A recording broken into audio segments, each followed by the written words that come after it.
अब मैं आता हूँ टाइम इनवेरिएंट सिस्टम्स पे। टाइम इनवेरिएंट सिस्टम क्या होते हैं? टाइम इनवेरिएंट सिस्टम वो सिस्टम होते हैं कि जिनका जो रिस्पॉन्स होता है वो टाइम के साथ चेंज नहीं होता। इसको किस तरह समझा जा सकता है? इसको इस तरह समझा जा सकता है कि फॉर एग्जांपल मेरे पास एक आरसी सर्किट है और एक ख़ास टाइम पे फॉर एग्जांपल मैं इसकी इनपुट इस पे अप्लाई करता हूँ वी ऑफ टी।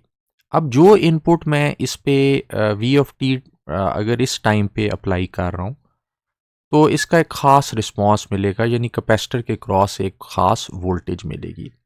अब अगर यही इनपुट जो कि मैंने अभी अप्लाई की है, ये मैं फॉर एग्जांपल अगले दिन अप्लाई करता हूँ, तो मुझे यही रिस्पॉन्स मिलना चाहिए, यानी कैपेसिटर के क्रॉस यही वोल्टेज मिलनी चाहिए अगर आर और सी की वैल्यू चेंज ना हो। यानी अगर आर और सी की वैल्यू चेंज ना हो, तो अगर एक वोल्टेज जो मैंने कल इनपुट में अप्लाई की थी सर्किट की और उसकी आउटपुट में मुझे कैपेसिटर के क्रॉस वोल्टेज एक मिली थी, वो अगर मैं आज दोबारा वही वोल्टेज अप्लाई करता हूं तो कैपेसिटर के क्रॉस मुझे वही वोल्टेज मिलेगी। तो इस तरह का जो सिस्टम होता है वो टाइम इनवेरिएंट सिस्टम होता है।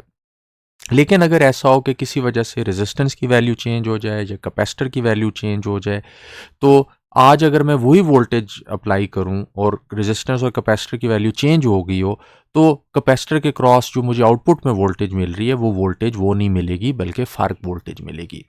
तो अब ये सिस्टम टाइम वेरिएंट हो गया क्योंकि इसमें जो आर और सी हैं वो चेंज हो गए।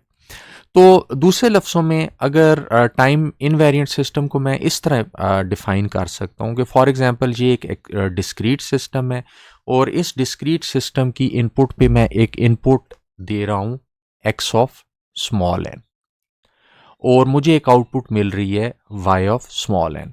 अगर यही इनपुट मैं डिले करूं और इसे मैं एन वन टाइम्स डिले कर दूं, यानी जो करंट टाइम है उससे एन वन टाइम बाद मैं यही इनपुट इसे दूं, तो जो आउटपुट मुझे मिलनी चाहिए वो वही आउटपुट होगी जो कि मुझे वाई ऑफ एन पे मिली थी। यानी इसका मतलब ये है कि जो वाई ऑफ एन पे मुझे आउटपुट मिली थी, अब वो मुझे Y of N minus N one पे मिलेगी। तो इस तरह का सिस्टम जो इस कंडीशन को फॉलो करता हो, इस सिस्टम को हम टाइम इनवेरिएंट सिस्टम कहते हैं।